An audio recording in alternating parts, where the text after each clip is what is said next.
बिल्कुल समय पर आए हैं आप। हम बस पूजा के लिए तैयारी होने जा रहे थे। मणि, सबके लिए चाय लेकर आओ। जी। सबसे पहले तो आप ये चांदी के सिक्के लीजिए, ये जो आप हर साल लेती है। जी हाँ बिल्कुल।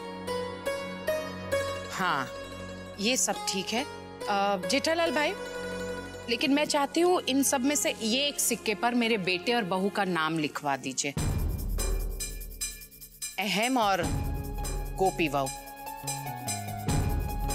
इनकी ये पहली दिवाली है और मैं चाहती हूँ कि ये दिवाली इनके लिए यादगार रहे।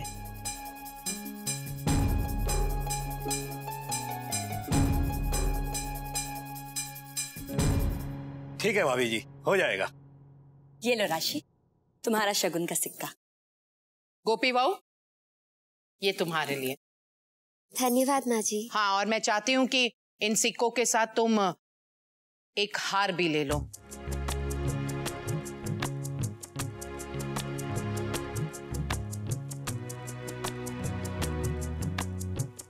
किंजल की शादी में पहनने के लिए। माँ जी इसकी क्या जरूरत है? क्यों? मैं कह रही हूँ ना, मैं चाहती हूँ कि इन सिक्कों के अलावा, बैठो, इन सिक्कों के अलावा कुछ नए नए सेट भी ले लो। और हर बार की तरह पतली चेन और पेंडेंट नहीं, समझी गया था मैं? चो, ये कैसा लगा?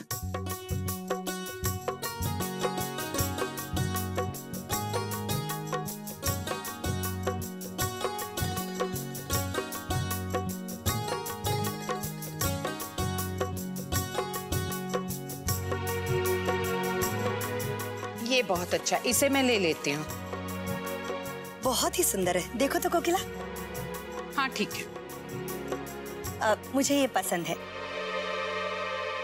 जेठालाल भाई, मैंने ये 2 सेट पसंद कर लिए हैं। ठीक है जी। राशि, ये तुम्हारे लिए।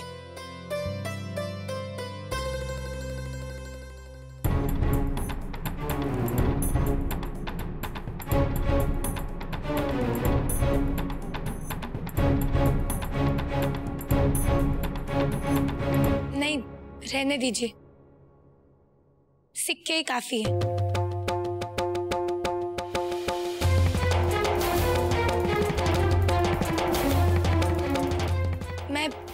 मैं पूजा के लिए तैयार होके आती हूँ।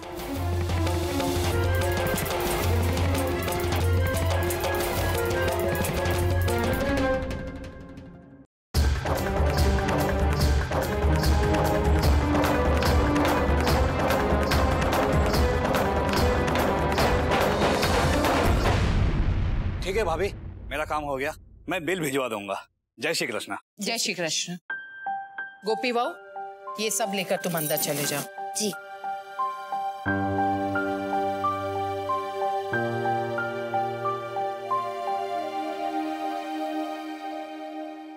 मोटा भाभी, आपने कितने प्यार से धनतेरस के शुभ दिन पर ये चांदी के सिक्के अपनी बहू को दिए, क्योंकि देखो वो तो लेना ही भूल गई। मैं समझ सकती हूँ, आपके दिल को उससे ठेस पहुंचाई है ना, पर अब तो ये सिलसिला सा बन गया है। छोटा मुंह बड़ी बात। मैं तो शुरू से आपसे कहती आई कि अपने बहू को ढील मत दीजिए। साचू कहूं छु ने, तैयार हो जाती हूँ, पूजा करनी है।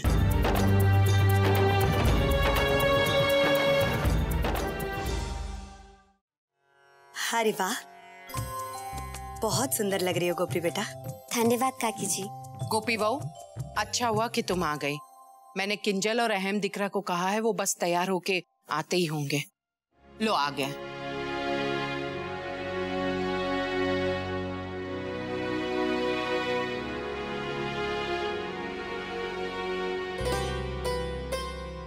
अरे कोकिला, मंदिर तो बहुत सुंदर लग रहा है। धन्यवाद मोटा भाई, ये पूरा काम मेरी गोपी बहू ने किया है।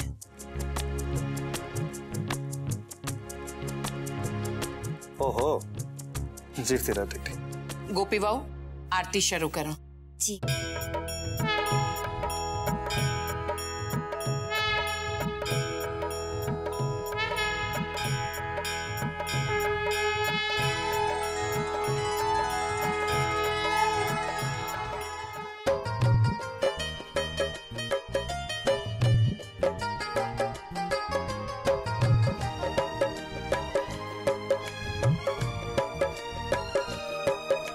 गोपी बहू, अब ये आरती पूरे घर में दिखा दो।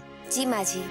मोटा भाई, खाना तैयार है, चलिए आप सब। माँ, मेरा मन नहीं, मैं जाकर सोऊंगी। अरे एम केम किंजल दिख रहा, बिना खाए कैसे सोओगी? थोड़े दिनों में तुम्हारी शादी होने वाली है। इस तरह से खाना नहीं खाओगी तो चेहरा कैसा मुरझा जाएगा, छोटा सा हो जाएगा। माँ प्लीज, मेरा पेट भरा भरा सा है। सारू। गोपी बहू, बाद में किंजल को ठंडा दूध दे देना। जी माँ जी। मोटा भाई, चलिए आप सब। चलो भाई। मोटा भाभी, हाँ आपसे एक बात कहनी है। हाँ बोलो कोकिला।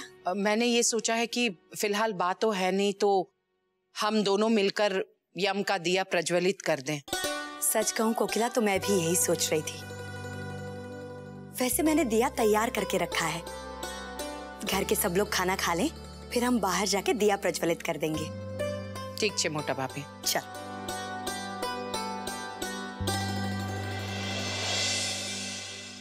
कोकिला, जब मैं छोटी थी ना, तो मैं हमेशा अपनी माँ से एक सवाल पूछा करती थी, माँ धनतेरस की रात को आप हमें सुलाकर बाहर क्यों चली जाती हैं? तो वो हमेशा मुझे गोल गोल जवाब दे देती थी। लेकिन जब बड़े हुए तो पता चला कि ये यम का दिया बाहर कचरे के डिब्बे के पास जलाते हैं। ये एक बहुत प्राचीन प्रथा है। हाँ मोटा भाभी। और अब जब हम उस जगह हैं जहाँ हमारे बुजुर्ग थे, चीजें अपने आप समझ में आ गई।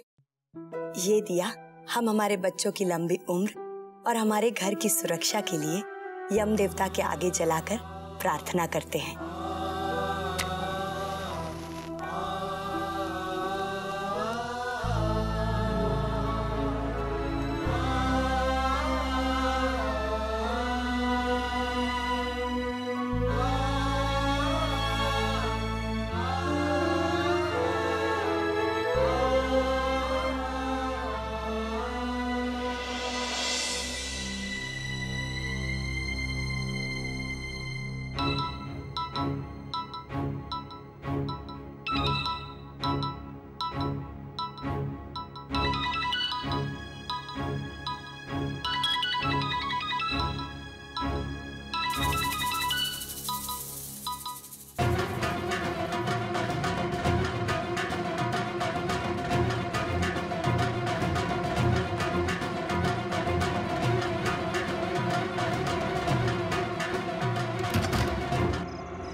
लगता है इसको काफी सजा मिल चुकी है,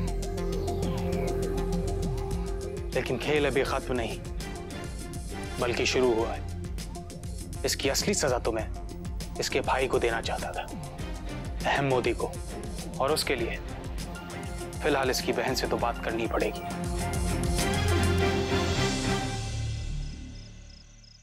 किंजल बहन,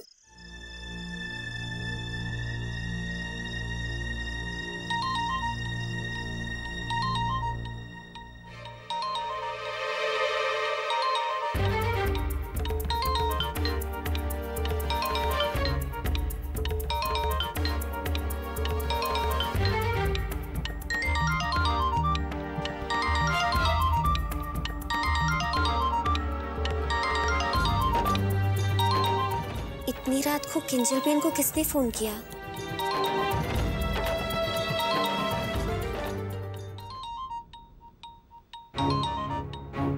कोई जरूरी फोन ही होगा, मैं देखती हूँ। Kinjal, I love you. ये तुम भी बहुत अच्छी तरीके से जानती, लेकिन तुमने जो सगाई वाले दिन किया वो बहुत गलत किया। तुम जानती हो कि मैं तुम्हारे बगैर नहीं जी सकता। खैर, जो हुआ सो हुआ, लेकिन अब मैंने एक नया प्लान सोचा है जो हमारे लिए बहुत फायदेमंद हो। क्या हुआ किंजल बहन, आपने फोन क्यों काट दिया? मेरी मर्जी। और पहले ये बताओ कि तुम मेरे कमरे में क्या कर रही हो, मेरे फोन के साथ क्या कर रही थी? किंजल बहन, वो मैं आपके लिए दूध लेके आई थी। अच्छा, तो आप मेरे फोन पर क्या बकवास कर रही थी? नहीं किंजल बहन, मैंने कुछ नहीं कहा। जो भी कहा उन्होंने कहा। उन्होंने? किसने? वो इलेश जी। इलेश जी? हाँ किंजल बेन, ऐसा मुझे लगा कि वो ही है, और कौन हो सकते हैं। वो इलेश जी कह रहे थे कि सगाई के दिन गलती हो गई, तो किंजल बेन कोई परेशानी की बात तो नहीं है ना? नहीं नहीं, सब ठीक है। जब दो अनजान लोग एक दूसरे को मिलते हैं और जब वो एक दूसरे को नहीं जानते तो उनके बीच ऐसी छोटी मोटी गलतफहमियां तो होती रहती है। आपको उनका फोन नहीं काटना चाहिए था। किंजल बेन, हो सकता है कि उन्होंने आपसे माफी मांगने के लिए आपको फोन किया हो। हाँ, और किंजल बेन, वैसे वो कुछ और भी कह रहे थे। वो किसी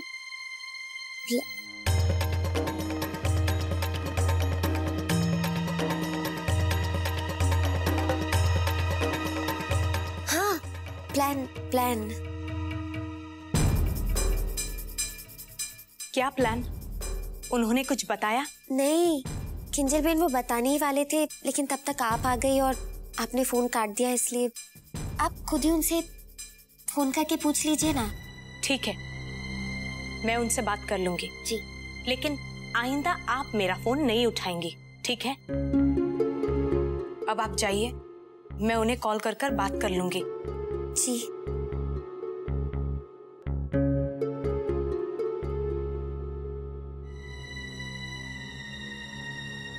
हे भगवान, इस गवार गोपी ने फोन उठा लिया और आके मैंने अचानक काट दिया।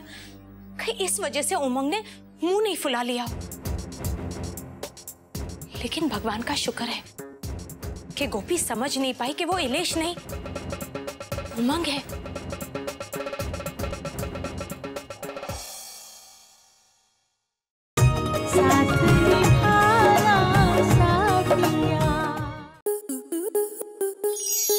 आपके मनोरंजन पर अब नहीं लगेगा कोई ब्रेक।